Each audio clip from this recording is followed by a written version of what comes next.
Back सुप्रभात news Chhattisgarh. आइए जानते हैं छत्तीसगढ़ की 25 फटाफट बड़ी खबरों को। साथ ही डेली अपडेट रहने के लिए चैनल को सब्सक्राइब करने के साथ वीडियो को लाइक जरूर करें। नवा रायपुर में पीएम मोदी करेंगे दिल की बात। प्रधानमंत्री नरेंद्र मोदी 1 नवंबर को नवा रायपुर में 2500 बच्चों से दिल की बात करेंगे। छत्तीसगढ़ निर्माण के 50 साल पूरे होने पर पीएम राज्य उत्सव का उद्घाटन करने के लिए आ रही। पीएम मोदी 1 नवंबर की सुबह 9:40 पर रायपुर एयरपोर्ट से श्री सत्य साई संजीवनी अस्पताल में पहुंचेंगे। यहां हार्ट के सक्सेसफुल ऑपरेशन वाले बच्चों से बात करेंगे। ये कार्यक्रम सत्य साई मंदिर के परिसर में होगा। श्री सत्य Sai health and health trust के चेयरमैन से श्रीनिवास ने बताया कि कार्यक्रम में देश भर के अलावा बांग्लादेश, नेपाल, भूटान जैसे देशों से भी लोग शामिल होंगे। 15 नवंबर से धान खरीदी शुरू। बॉर्डर चेकपोस्ट से होगी तस्करों पर पैनी नजर। प्रदेश में समर्थन मूल्य पर धान खरीदी 15 नवंबर से शुरू होने जा रही है। रायगढ़ जिला प्रशासन ने इसको लेकर पूरी तैयारी कर ली है। इस बार अवैध धान खरीदी और अंतर्राष्ट्रीय तस्करी पर रोक लगाने के लिए 10 इंटर स्टेट बॉर्डर चेकपोस्ट बनाए गए हैं। इन चेकपोस्ट पर कोचियों और बिचौलियों की गतिविधियों पर सख्त निगरानी रखी जाएगी। जिला खाद्य अधिकारी चितरंजन सिंह ने बताया कि किसानों से धान की खरीदी नगद व लिंकिंग दोनों माध्यमों से 15 नवंबर से 31 जनवरी 2026 तक की जाएगी। इस बार भी किसानों से धान खरीदी की अधिकतम सीमा 21 क्विंटल प्रति एकड़ निर्धारित की गई है। 3 चरणों में होगी 16 रेत घाटों की ई ऑक्शन से नीलामी। 31 अक्टूबर से शुरू होगी आवेदन प्रक्रिया।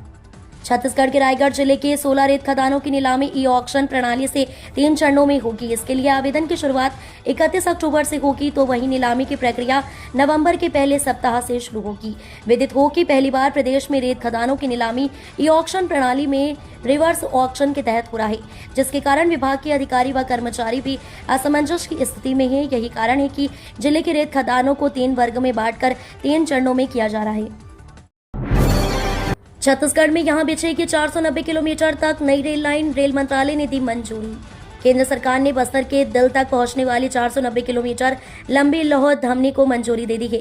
गढ़चिरौली से बीजापुर होते हुए बचेली तक की ये मिनरल एक्सप्रेस कॉरिडोर अब सिर्फ कागजों की नहीं, हकीकत की रेल पटरी बनेगी। रेल मंत्रालय ने 12.25 करोड़ रुपए का सर्वेक्षण गोल्डन टिकट जारी कर दिया है।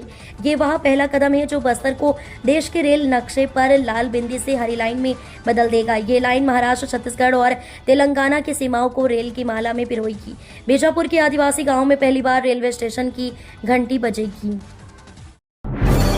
रायपुर निगम को 100 करोड़ का म्युनिसिपल बांड बेचने की अनुमति।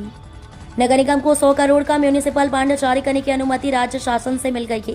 नगरीय प्रशासन विभाग ने ये अनुमति 4 शर्तों के आधार पर है। नगरीय प्रशासन के अवर सचिव आनंद कुमार पटेल नगर निगम और कंपनियों के बीच होने वाली लेन देन की गारंटी राज्य शासन की नहीं होगी। बांड जारी करने संबंधित सभी देनदारियों की जिम्मेदारी नगर निगम की होगी। इस तरह नगर निगम सेबी के नियमों का पालन करते हुए ये बांड बेच सकेगा। इस जिले में पुलिसकर्मियों के लिए हेलमेट अनिवार्य। आम जनता को 10 नवंबर तक छूट और फिर होगी कड़ी कार्रवाई। छत्तीसगढ़ के जांजगीर चांपा जिले में अब पुलिस सड़क दुर्घटनाओं को ध्यान में रखते हुए जागरूकता अभियान चलाएगी। इसके अलावा पुलिसकर्मियों के लिए भी हेलमेट अनिवार्य किया जाएगा। नियमों का उल्लंघन करने पर सख्त कार्रवाई भी की जाएगी। पुलिस अधीक्षक विजय कुमार पांडे के निर्देश में जिले के सभी थाना चौकी अंतर्गत यातायात नियमों से संबंधित विशेष जागरूकता अभियान चलाया जाएगा। रायपुर में होगी राष्ट्रीय रेलवे तीरंदाजी प्रतियोगिता। 12 जोन के शीर्ष खिलाड़ी आमने सामने। छत्तीसगढ़ की राजधानी रायपुर एक बार फिर राष्ट्रीय खेलों की मेजबानी करने जा रही है। दक्षिण पूर्व मध्य रेलवे खेल संघ की ओर से आयोजित 15वीं अखिल भारतीय रेलवे तीरंदाजी प्रतियोगिता 30 अक्टूबर से 1 नवंबर 2025 तक WRS कॉलोनी स्थित सिकरसा स्टेडियम में आयोजित की जाएगी। इस प्रतिष्ठित प्रतियोगिता में देश भर के 12 रेलवे जोन के शीर्ष तीरंदाज हिस्सा लेंगे, जो रिकर्व और कंपाउंड दोनों वर्गों में अपनी निशानी आजमाएंगे। 3 दिनों तक चलने वाले इस टूर्नामेंट में रोमांचक मुकाबले और कड़ी प्रतिस्पर्धा देखने को मिलेगी। छत्तीसगढ़ की जगह को मिलेगी अंतर्राष्ट्रीय पहचान। ये इलाका बना रॉक क्लाइंबिंग हब। छत्तीसगढ़ राज्य का जशपुर अब राष्ट्रीय के साथ अंतर्राष्ट्रीय पहचान भी बनने जा रहा है। पहाड़ों के कारण ये पहला जिला है जो रॉक क्लाइंबिंग हब बन रहा है। मुख्यमंत्री विष्णुदेव साय पर्यटन को बढ़ावा देने के निर्देश दिए हैं। इसी कड़ी में जशपुर अब सिर्फ अपनी प्राकृतिक सुंदरता और जनजातीय संस्कृति के लिए ही नहीं बल्कि रोमांचक पर्यटन के लिए भी पहचाना जाने लगा है। जशपुर के देश देखा क्लाइंबिंग सेक्टर ने इस दिशा में एक नया मील का पत्थर स्थापित किया है। रायपुर में दोबारा स्थापित की गई छत्तीसगढ़ महतारी की प्रतिमा। राजधानी रायपुर के वीआईपी चौक पर छत्तीसगढ़ की अस्मिता और गर्व का प्रतीक छत्तीसगढ़ महतारी की प्रतिमा अब दोबारा स्थापित कर दी गई है।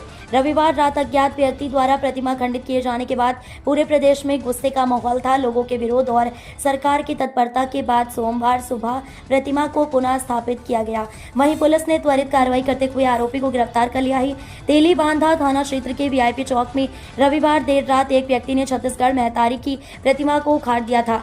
जैसे ही घटना की जानकारी फैली, इलाके में भारी संख्या में लोग जमा हो गए और आक्रोश जताने लगे। स्थानीय संगठनों ने इस कृत्य को छत्तीसगढ़ की अस्मिता पर हमला बताया।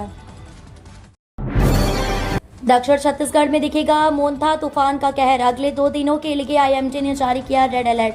बंगाल की खाड़ी के ऊपर बना दबाव का क्षेत्र गहरे दबाव में बदल गया है और जल्द ही इसके गंभीर चक्रवाती तूफान में बदलने की आशंका है। तूफान का नामकरण मोंथा किया गया है। इसकी आज 28 अक्टूबर की शाम या रात में आंध्र प्रदेश और उड़ीसा के तट को पार करने की आशंका जताई गई है। इस सिस्टम के कारण अभी से राज्य के कई हिस्सों में बादल छाए हुए हैं। संभावित तूफान के असर से तटीय राज्यों के साथ साथ छत्तीसगढ़ में भी मौसम बदलने की संभावना है। मौसम विभाग ने आज दक्षिण छत्तीसगढ़ के कुछ स्थानों पर भारी से अत्यंत भारी व 1-2 स्थानों पर सीमांत भारी बारिश होने की संभावना जताई है।